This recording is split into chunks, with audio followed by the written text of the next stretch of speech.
I find like the later in life I'm getting, the more seems to be taken away from me. A little bit here and there, just like pecks away at you, And a little while ago, I started realizing how much more do I want taken away from me?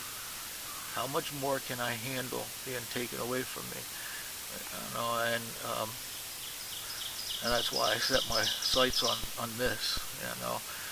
I had very high hopes for a while. I was going to do a much larger hike. I actually was going to try to come out for about a month, but my health just didn't bear that out. It just did not. My breathing gets really hard. I got a lot of pain even now. I've got it like in my chest where I feel like I got something stabbing me. When I think about it, if I had to be sitting home or sitting out here and having that stabbing pain, I'd rather be here. I wish my wife was here, because that's even a sweeter arrangement. But just having me and my dog, being able to get out here. This is the first time I've been able to come out here overnight. I'd say it's been a year and maybe a month, 13 months since I've been able to get out here. And even then, it was a camping trip. But, I had my son haul damn near everything in for me. It was really, I felt sorry for him. I have film footage, of his pack when he was coming in here, because I followed him. And this thing was a mountain on his back. He did it, though. God bless him. He did it. He got us in here. I tell you, I can't say enough about hiking companions, especially if you're disabled. I'm kind of doing a dangerous thing coming out here. With all the times I've had encounters before, and been able to kind of just push them off. But to have something like this guy with me is a gem.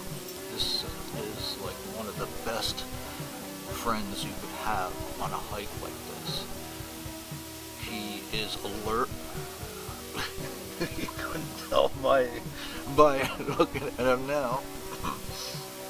But he has alerted me to wildlife many times.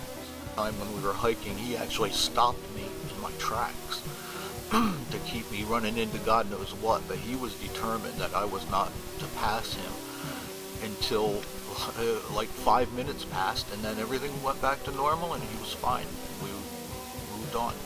He didn't growl or anything at me, but he refused to move one more step, and he stood right in front of me and wouldn't let me move either.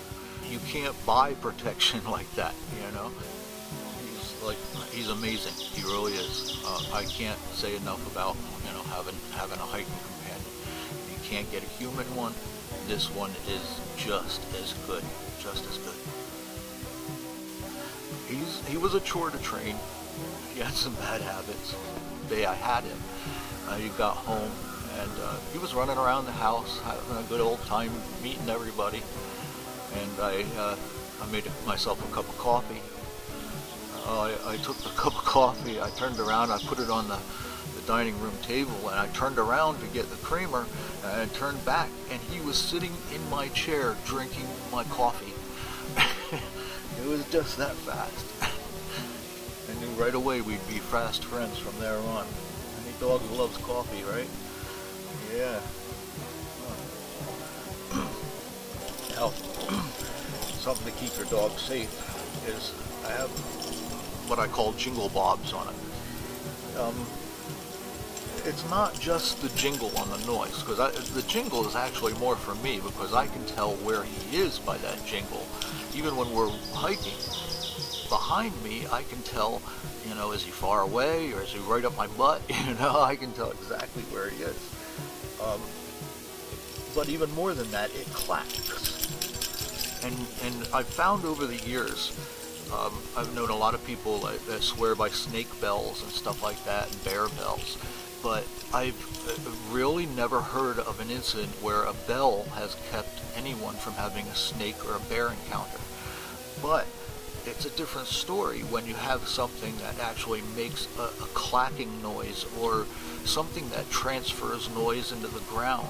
You know, all these tags and stuff like that make a clacking kind of annoying kind of sound, and that transfers into the ground and allows other animals to know you're coming, especially something that hears as well as a bear, you know, and even more so something that hears as acutely as a snake. A snake is always feeling the ground for vibrations, waiting to find, you know, what's coming its way. It don't want to get stomped on, you know, just like anybody else.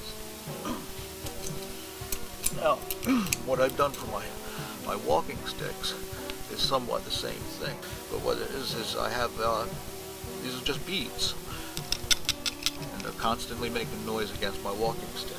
You know, I can't move without making noise with my walking stick.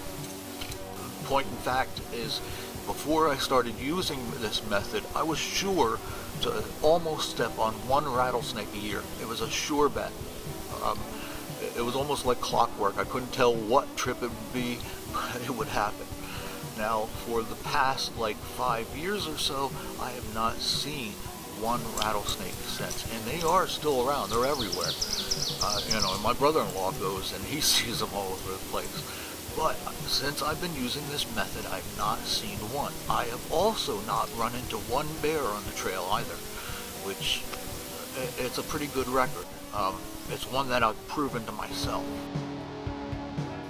Yeah, I have a sleeping mat for him. I gotta find a way, since I'm in a hammock, I gotta find a way to keep him off the ground a bit. He'll freeze otherwise. He's got a good coat on him, but his belly is actually kind of bald, so like I kind of feel sorry for the little guy. He got hair, like a really good thick overcoat up here, good guard hair and stuff, but underneath he's really thin. So that's why I also have a sleeping bag for him. He actually uses a sleeping bag. I just made it out of an old fleece sleeping bag, and it works very effectively. And he climbs in it, stays in it most of the night.